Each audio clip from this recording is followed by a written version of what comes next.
Hello बच्चों, तो कैसे हैं आप सब। आई होप कि आप सब बहुत अच्छे होंगे। मैं गौरव सिंह आप सभी का स्वागत करता हूं हमारे और आपके इस प्यारे चैनल फिजिक्स एम्बेसडर पर। तो बच्चों, आज हम लेकर आए हैं इलास्टिसिटी चैप्टर का लेक्चर नंबर 4। इससे पहले के लेक्चर्स में बच्चों हम स्ट्रेस, स्ट्रेन और इलास्टिसिटी को डिस्कस कर चुके हैं। तो आइए बच्चों स्टार्ट करते हैं today's topic, Hooke's law. Hooke's law पहले हम लिखेंगे, फिर जानेंगे इसके बारे में कि ये हमें क्या बताता है। तो हम लिखेंगे if deformation is small, if deformation is small the stress is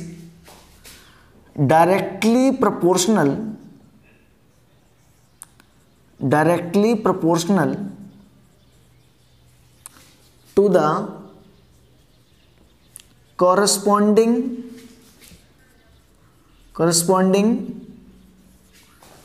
strain of the body,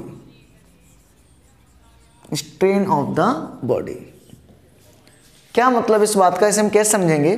तो ध्यान दें कि मान लो हमारे पास कोई भी एक बॉडी है, कोई भी एक मटेरियल है, उस बॉडी को मैंने क्या किया, उसको डिफॉर्मिंग फोर्स लगाया, और उस डिफॉर्मिंग फोर्स को लगाने पर उसके अंदर एक स्ट्रेस डेवलप हो जाएगा, और उस स्ट्रेस की वजह से आएगा उसमें स्ट्रेन यानी खिंचाव, उसकी लेंथ में चेंज।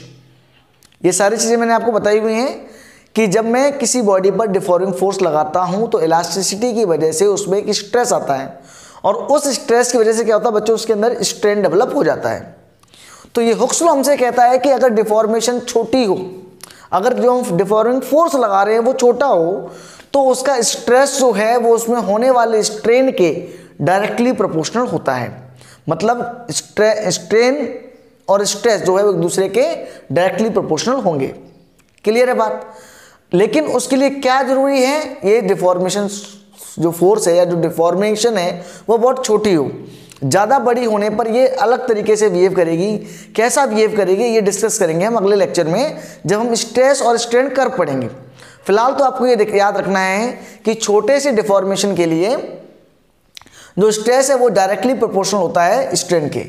तो मैं यहाँ लिख देता हूँ, stress is directly proportional to strain, और यहाँ क्या लिख दूँ, कब तक, जब तक इसकी अप टू इलास्टिक लिमिट, ठीक है, अपनी इलास्टिक लिमिट तक, या और लिमिट ऑफ प्रोपोर्शनलिटी लिख देता हूं, limit of proportionality. Limit of proportionality क्या होती है ये हम अगले लेक्चर में डिस्कस करेंगे, ठीक है।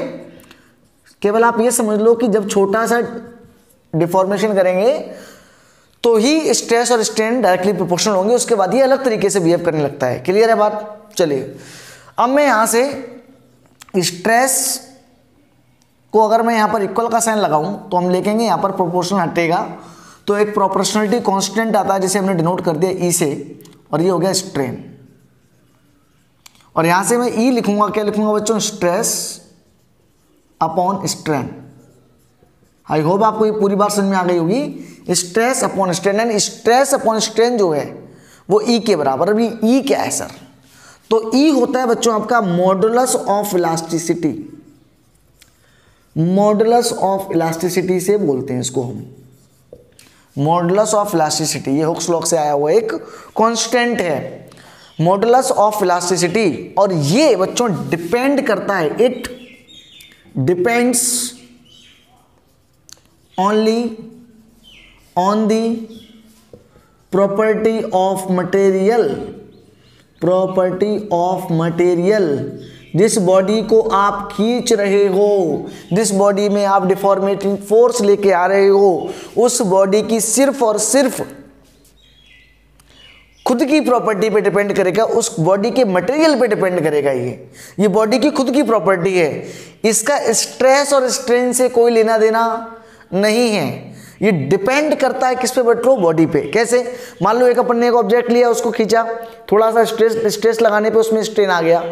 दूसरी बॉडी ली, उस पर भी अपन ने स्ट्रेस लगाया और उसमें भी स्ट्रेन आ गया। अब ऐसा हो सकता है कि एक में स्ट्रेन ज़्यादा आ जाए और एक में स्ट्रेन कम आए, है कि नहीं है? तो ये कौन सी बॉडी में स्ट्रेस या स्ट्रेन ज़्यादा आएगी, कौन सी ज़्यादा खींचेगी, कौन सी कम खींचेगी, किस पे डिपेंड करेगा? ये डिपेंड करेगा उस बॉडी पे।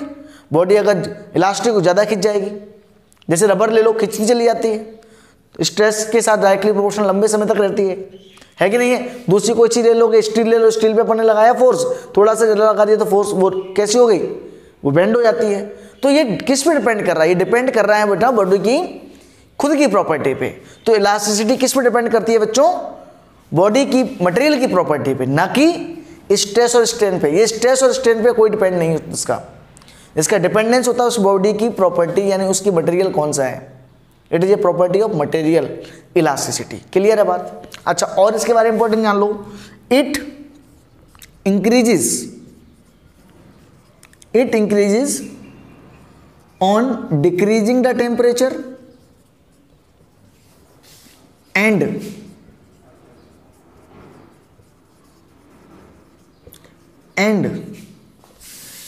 decrease on increasing the temperature। Clear है बात? मैंने क्या बोला कि अगर मैं टेम्परेचर को कम कर दूं तो ये इलास्टिसिटी की प्रॉपर्टी है, जो मॉडुलस ऑफ इलास्टिसिटी है, ये जो प्रॉपर्टी है बॉडी की, ये इलास्टिसिटी का मॉडुलस की वैल्यू बढ़ जाती है। वहीं अगर मैं टेम्परेचर किसी बॉडी का बढ़ा दूं तो उसमें जो इलास्टिसिटी का मॉड्यूलस है इसकी वैल्यू कम हो जाती है। क्यों? क्योंकि जब हम किसी बॉडी का टेम्परेचर बढ़ाएंगे तो उसके बीच में लगने वाला इंटरमोलिकुलर फोर्स है वो कम हो जाएगा, कमजोर हो जाएगा, जिसकी वजह से इसकी वैल्यू कम हो जाएगी। बात समझ में आ रही है? इंटरमोलिकुलर फोर्स कम हो जाएगा तो इलास्टिसिटी की प्रॉपर्टी है वो थोड़ी सी डिक्रीज हो जाएगी। क्लियर है? टेम्परेचर कम कर देंगे, टेम्परेचर को हम कम कर देंगे, टेम्परेचर कम करेंगे, इंटरमोलिकुलर फोर्स बढ़ जाएगा, इलास्टिसिटी प्रॉपर्टी में इंक्रीजमेंट रहेगा। यानी ई जो है, ई डिक्रीज करेगा टेम्परेचर इंक्रीज करने पर, और ई इंक्रीज करेगा टेम्परेचर डिक्रीज करने पर। क्लियर है बात? एक तो ये इंपॉर्टेंट बात हमें यहाँ समझ में आ गई। दूसरा, ये और किस पर डिपेंड करता है? तो ई also depends on impurity. Impurity पे भी डिपेंड करता है कि अगर इसके अंदर कोई किसी मटेरियल में अगर मैं कोई इम्प्योरिटी मिला दूं तो ई का क्या होगा। अब जाहिर सी बात है, ई इम्प्योरिटी पे डिपेंड तो कर रहा है, तो ये इस बात पे डिपेंड कर रहा है कि आपने जो इम्प्योरिटी उसके अंदर मिलाई है, जो मटेरियल आपने मिलाया है, उसकी खुद की इलास्टिसिटी कैसी है।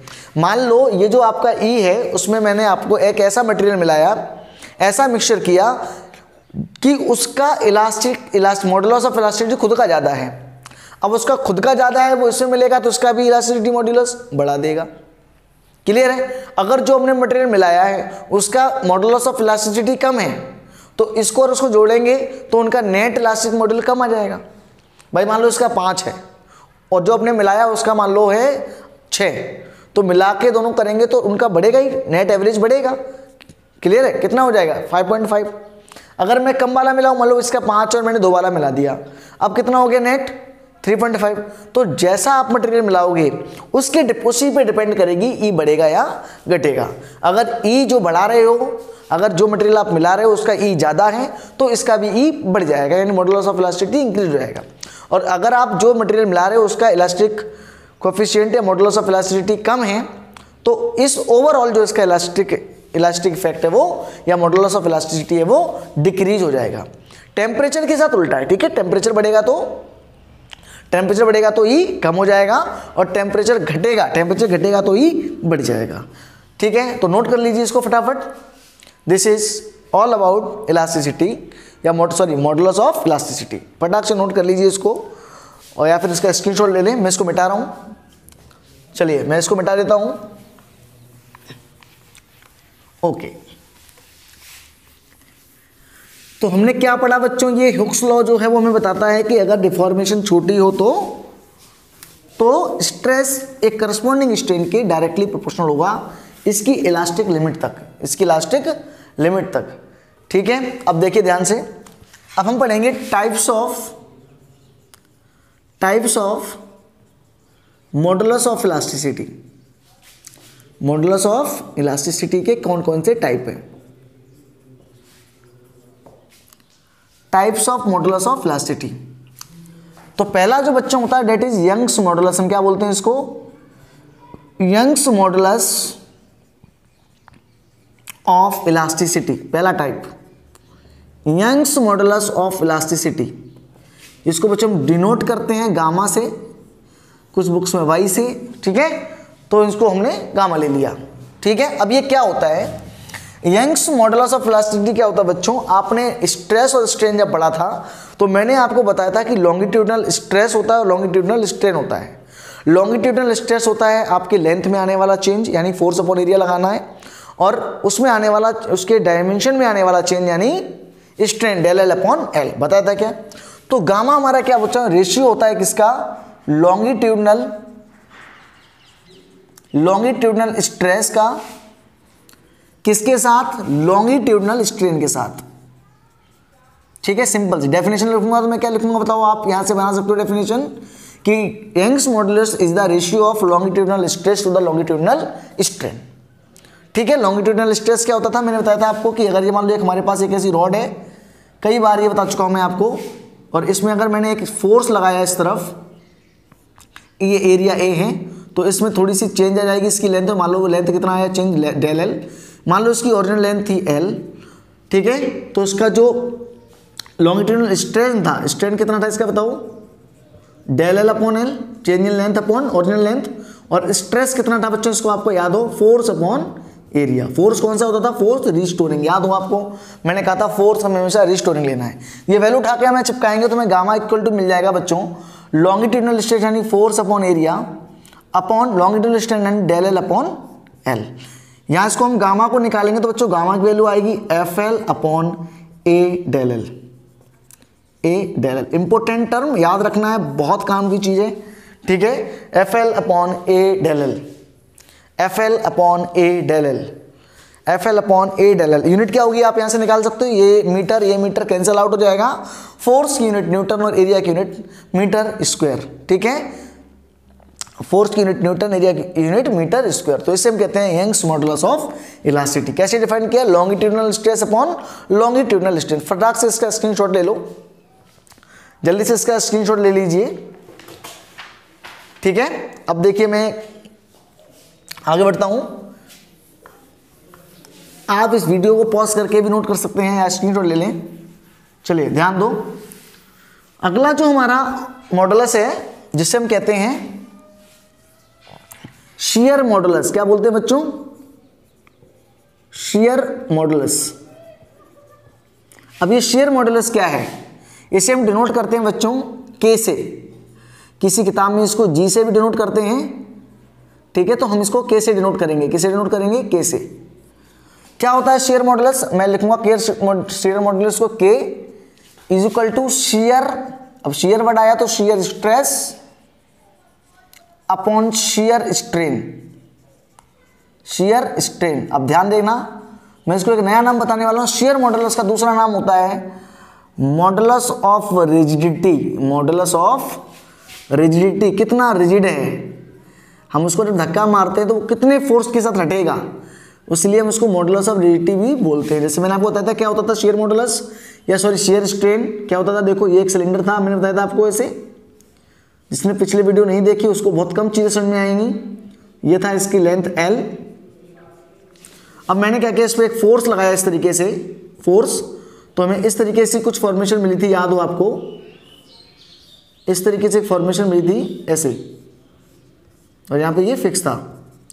तो मैंने कहा था अगर मान लो इसमें displacement del x y length L है और ये थीटा है, तो इसी को मैं बोलता था शियर एंगल। शियर एंगल कितना डिस्प्लेस हुआ। मैंने आपको एक एग्जांपल और दिया था, याद हो, जब मैंने इसको ट्विस्ट करने वाला बताया था तो मैंने यहाँ पर शेयर एंगल बढ़ाया था, इसको मैंने फाई बोला था, तो यहाँ फाई भी बोल सकते हो और शेयर एंगल आपको कुछ ही बोल सकते हो। आपको शेयर एंगल पता होना चाहिए कि कितना ट्विस्ट हुआ या कितना अपनी जगह से डिस्प्लेस हुआ, उसको शेयर एंगल बोलते हैं। क्लियर है। तो हमने यहाँ पर जब अपने निकाला था शेयर स्ट्रेन, तो शेयर स्ट्रेस का फॉर्मूला था हमारा एफ अपॉन ए। मैंने कहा था स्ट्रेस का फॉर्मूला सब में सेम है। अब शेयर स्ट्रेन क्या होता था, मैंने बताया था स्ट्रेन बराबर क्या होता है इसके लिए बच्चों, डेल एक्स अपॉन एच। मैंने कहा था कितना डिस्प्लेस हुआ किसके परपेंडिकुलर, ये जो लेंथ है इसके परपेंडिकुलर डिस्प्लेस हुई, इसको मैं लिखता हूँ शेयर स्ट्रेस। तो shear strain del x by h. तो यहाँ से हमें जो के की वैल्यू मिलेगी वो मिलेगी F into H upon A del x. ठीक है, एक तो ये फॉर्मूला हमें याद रखना। और मैंने आपको एक चीज़ बता दी कि अगर मैं ऐसे थीटा निकालूं तो थीटा था बच्चों डेल एक्स बाई एच। तो यहाँ से मैं क्या लिख सकता हूँ बच्चों, इसी को फॉर्मूले को ऐसे भी लिख सकता था कि के इक्वल टू एफ अपॉन ए, और इसकी वैल्यू थी बच्चों थीटा। इसको मैं ऐसे भी लिख सकता था। अगर मुझे ये डेल एक्स और एच ना दे रखा हो, केवल थीटा के टर्म में दे रखा हो, तो हम इस तरीके से भी कर सकते हैं। और याद रखेंगे थीटा या shear angle should be in radian. Radian में होना चाहिए, डिग्री में नहीं। रेडियन में होना चाहिए, डिग्री में नहीं। जानते हो ना डिग्री रेडियन में चेंज करना, बता रखा है मैंने कि भाई, या आपको सर ने का पता होगा मैथमेटिक्स में कि भाई 180 डिग्री जो होता है वो 1 पाई के इक्वल होता है। अब यहाँ से आप चेंज कर सकते हो, ये डिग्री में है और ये रेडियन में है। ठीक है, 180 degree equal to 1 pi radian. अब आप इसको चेंज कर सकते हो, 1 डिग्री बनाना तो 1 पाई अपॉन 80, यहाँ पाई लिख देता हूँ। और रेडियन से डिग्री बनाना हो तो 180 अपॉन पाई। ठीक है, डिग्री से रेडियन तो पाई अपॉन 180 का मल्टीप्लाई, और रेडियन से डिग्री तो पाई 180 अपॉन पाई का। ठीक है, तो इसे हम कहते हैं मॉडुलस ऑफ रिजिडिटी या शेयर मॉडुलस। क्लियर है बात? तो इसको नोट कर लीजिए फटाक से। मैंने क्या बताया, आपको यहाँ पर शेयर नाम आ गया तो शेयर वाला लेना है, या रिजिडिटी आ गया तो ये वाला लेना है आपको।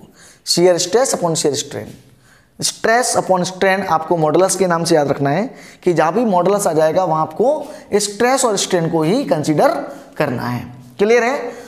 तो स्क्रीनशॉट ले लें या फिर इसको वीडियो को पॉज करके नोट कर लें। हम बढ़ते हैं आगे अगले मॉडुलस पे, जिसका नाम है, जो वॉल्यूम वाला रह गया हमारा तीसरा, जिसको हम बोलते हैं बल्क मॉडुलस। क्या बोलते हैं बच्चों? Bulk modulus. अब बल्क मॉडुलस को हम डिनोट करते हैं बच्चों बी से। किससे डिनोट करते हैं? बी से। तो बल्क मॉडुलस को कैसे डिफाइन किया गया? बल्क मॉडुलस को डिफाइन किया गया बच्चों कि जो बी है वो बराबर होता है बच्चों volume stress upon volume strain. तो B इक्वल टू, मैंने कहा था, आपको बताया था कि अगर मान लो अपने पास ऐसे कोई भी एक बॉडी है जो किसी भी लिक्विड या फ्लूइड के अंदर है, तो मैं क्या कहा था, इस पर एक प्रेशर का फोर्स लगेगा, प्रेशर की वजह से फोर्स लगेगा F। मान लो इसका टोटल जो एरिया है पर यूनिट एरिया है वो A है। तो मैंने कहा था आपको कि जो यहाँ पर स्ट्रेस आएगा that will be force upon area, और जो यहाँ स्ट्रेन आएगा that equal to del V upon V। और वो मैंने माइनस लगाया था, आपको याद हो कि नेगेटिव साइन क्यों लगाया था? क्योंकि वॉल्यूम इसका डिक्रीज कर रहा था इस फोर्स की वजह से। तो मैं यहाँ क्या लिखूंगा बच्चों? वॉल्यूम स्ट्रेस यानी force upon area is equal to, इसको लिखूंगा डेल V अपॉन V, और है नेगेटिव तो B इक्वल टू क्या हो जाएगा बच्चों? F अपॉन A इंटू, ऊपर लेके जाओ तो V अपॉन डेल V, और साथ में माइनस। ठीक है, तो मैंने इसको कहा था B equal to minus P, force upon area मैंने कहा था, यहाँ पर प्रेशर बन जाएगा into V upon del V। तो ये हो गया हमारा बल्क मॉडुलस का फॉर्मूला। एक वर्ड होता है बच्चों, याद रखेंगे, कंप्रेसिबिलिटी। आ सकता है कभी पूछ ले तो कंप्रेसिबिलिटी जो होती है बच्चों वो क्या होती है? ये होती है 1 अपॉन बल्क मॉडुलस, यानी डिफाइन किया गया इसको it is the reciprocal of bulk modulus. Negative sign क्यों है? नेगेटिव साइन क्यों बच्चों? Negative sign because volume decreases. ठीक है, वॉल्यूम घट जाता है, इसलिए हम यहां पर नेगेटिव साइन का यूज करते हैं। आई होप आपको ये बात समझ में आ गई होगी। तो इसको फटाक से नोट कर लें। आपको क्या करना है, बल्क मॉडुलस में आपको क्या लेना है? वॉल्यूम वाला, volume into stress upon volume strain. Compressibility क्या होती है बच्चों? 1 अपॉन बल्क मॉडुलस। फटाक से नोट करिए, this is all about compressibility. ठीक है, चलिए नोट कर लिया, मिटाते हैं इसको। ओके, जिसने नहीं किया वो स्क्रीनशॉट लेके या वीडियो को पॉज करके नोट कर सकता है। ओके, चलिए, तो ये था हमारा Hooke's law. Modulus of rigidity के बारे में हमने सीखा आज, मॉडुलस ऑफ यंग्स मॉडुलस के बारे में सीखा, और बल्क मॉडुलस के बारे में सीखा। क्लियर है बार? आइए हम एक दो इसके क्वेश्चन कर लेते। मान लो हमारे पास एक स्टील बार है, स्टील बार मतलब एक स्टील की रॉड है जिसकी लेंथ है 1 मीटर लॉन्ग है वो, ठीक है। इसका क्रॉस सेक्शनल एरिया क्या दे रखा है बच्चों? क्रॉस सेक्शनल एरिया वो है 1.5 सेंटीमीटर स्क्वायर, ठीक है। इस पर एक फोर्स लगाता है यानी पुल करते हैं इसको with a force 1.5 into 10⁴ Newton, इससे खींचते हैं इसको। और इसके जो गामा ऑफ स्टील है वो दे रखा है आपको, कितना दे रखा है? 2 इंटू 10⁻11 न्यूटन पर मीटर स्क्वायर। आपको पता करना है फाइंड इलोंगेशन। इलोंगेशन मतलब कितना बढ़ जाएगी वो, इलोंगेशन इन स्टील बार। आपको इलोंगेशन निकालना है स्टील बार में, ठीक है। चलिए करिए, आप वीडियो को पॉज करके इसको खुद से करने की कोशिश करें, ठीक है। एक बार कोशिश जरूर करें। सॉल्यूशन क्या है हमारा देखो, तो हम जानते हैं गामा इक्वल टू होता है बच्चों FL/A डेल एल। यहाँ से हमें इलोंगेशन निकालना है यानी डेल एल निकालना है, कितना लंबा होगा वो, तो डेट इज FL/A गामा। यहाँ से हम वैल्यू पुट करेंगे तो F की वैल्यू बच्चों हम लिखेंगे कितनी? 1.5 इंटू 10⁴। लेंथ जो है 1 मीटर है, एरिया है बच्चों हमारा 1.5 सेंटीमीटर स्क्वायर। अब सेंटीमीटर स्क्वायर को जब मीटर में बदलेंगे तो बच्चों आ जाएगा 10⁻⁴। कैसे आया तुम्हें समझ में आ गया होगा कि 1 सेंटीमीटर में 1/100 मीटर होते हैं, हम ये कह दें कि 1 मीटर में 100 सेंटीमीटर होते हैं। तो सेंटीमीटर को मीटर में बदलने में 100 का डिवाइड देंगे, और स्क्वायर है तो 2 बार 100 का डिवाइड देंगे यानी 10⁴ का डिवाइड देंगे, जो कि ऊपर जाके क्या बन जाएगा? ये नेगेटिव। इंटू गामा की वैल्यू है 2 इंटू 10⁻11। क्लियर है बात? अब देखिए मैं यहाँ से सॉल्यूशन करूँगा तो 1.5 से 1.5 वन टाइम कट जाएगा। ये 2 इंटू 10⁻11 है, यहाँ 10⁻11 10⁻⁻4 यानी हो गया 10 की पावर माइनस का प्लस का 8 7। तो यहाँ लिखूंगा, मैं डायरेक्ट लिख देता हूँ 10 की पावर 4 और 4 8 यानी 10⁻³ इंटू 2 अपॉन 2। तो यहाँ देखो क्या बचेगा? 0.5, यहाँ से लिख दूँ 1 इंटू 10⁻³ 0.5 इंटू 10⁻³ मीटर। इसको चेंज करेंगे तो 0.5 मिलीमीटर।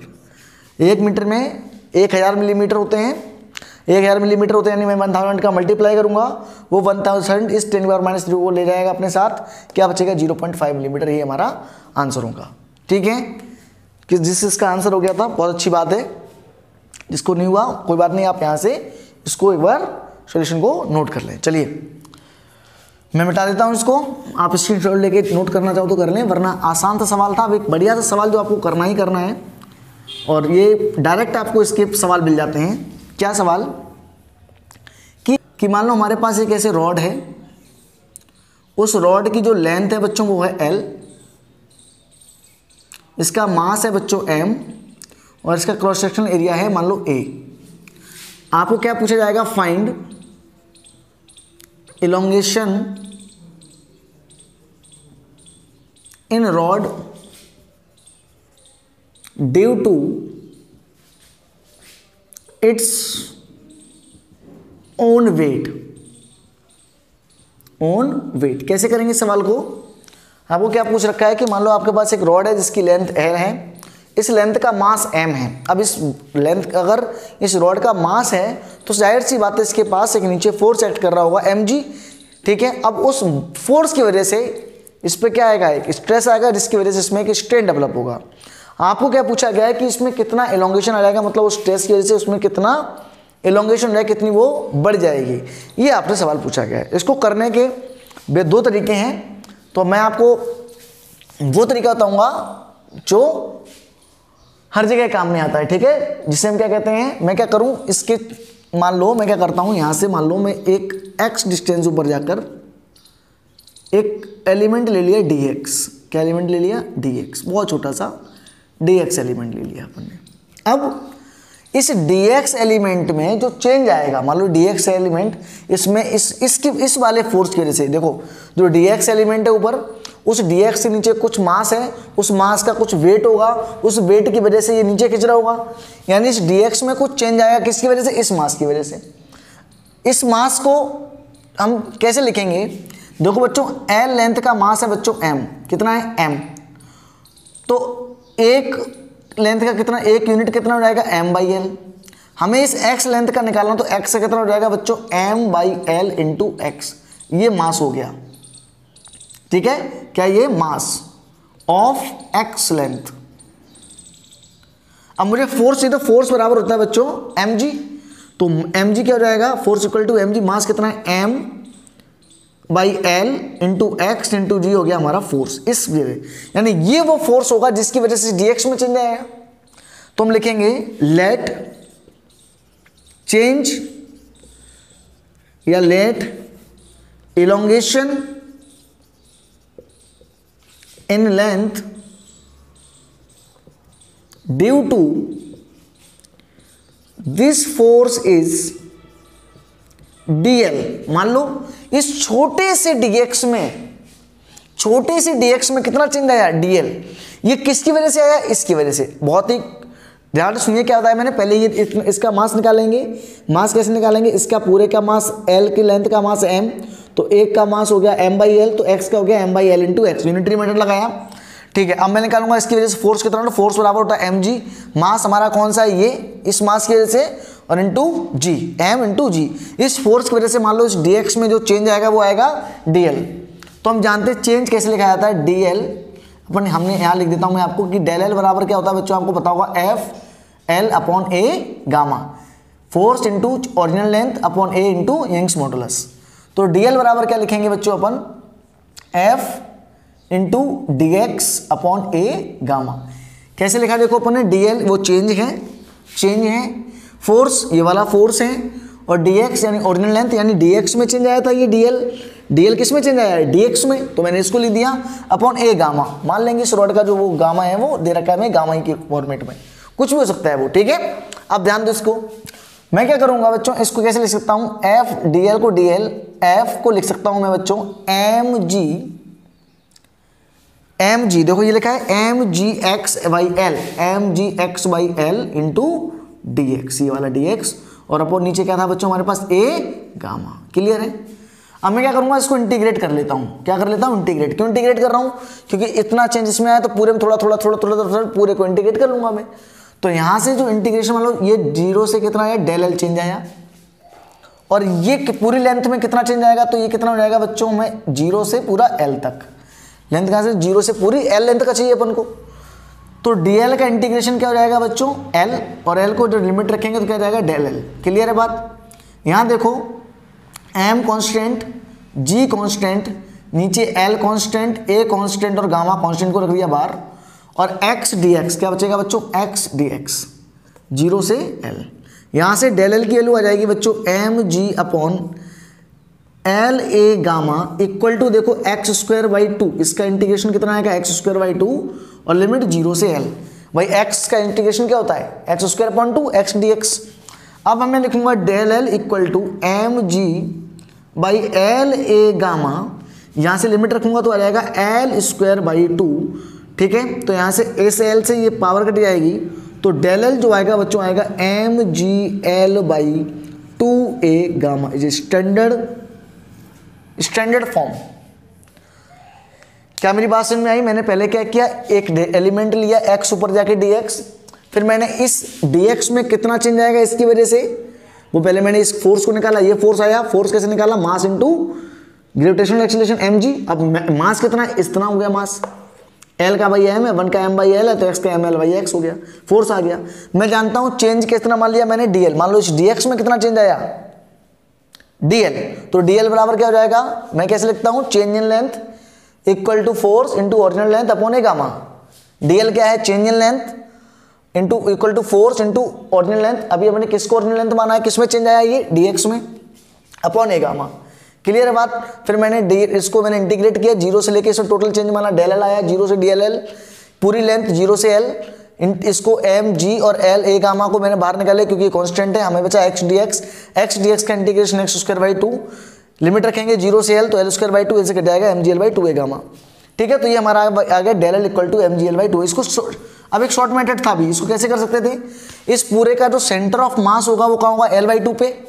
तो हम जानते हैं डेल एल इक्वल टू क्या होता है, F equal to F into L upon A del L, A del L sorry A gamma. तो यहाँ से मैं लिखूंगा, देखो एफ कितना हो जाता है एम जी पूरे का force m g, L centre of mass क्या होगा 2 पे और into A y A gamma, ये हो जाता है डेल एल। ठीक है, पर ये तरीका हमेशा वैलिड होता है, ये भी ठीक है, गलत नहीं है, क्योंकि यहाँ पर इसलिए सही है क्योंकि यहाँ पर ये लीनियरली प्रोपोर्शनल है। यहाँ देखो ये एल पे लीनियरली प्रोपोर्शनल है, इसलिए यहाँ पर ये काम कर गया। अदरवाइज अगर ये लीनियरली प्रोपोर्शनल नहीं होता या कुछ और इक्वेशन दे दे तो उस तरीके से फिर हमें ये इंटीग्रेशन ही करना पड़ेगा। मेरी बात समझ में आ रही है आपको? अगर किसी और फॉर्म में दे दे, अभी तो ये लीनियरली प्रोपोर्शनल है इसलिए आंसर आ गया सेंटर ऑफ मास से, अदरवाइज हमें इसी से करना पड़ेगा। क्लियर है बात? तो ये हो गया हमारा एक बेहतरीन सवाल, इसको आपको याद होना चाहिए, del L equal to m g L by 2 A gamma, standard form है। तो बच्चों आज के लिए इतना ही, मिलते हैं अगली क्लास में एक नए टॉपिक के साथ। तब तक पढ़ते रहिए और एंजॉय करिए, और अगर वीडियो आपको अच्छी लगी हो तो चैनल को लाइक शेयर और सब्सक्राइब करना ना भूलें। Thank you, all the very best.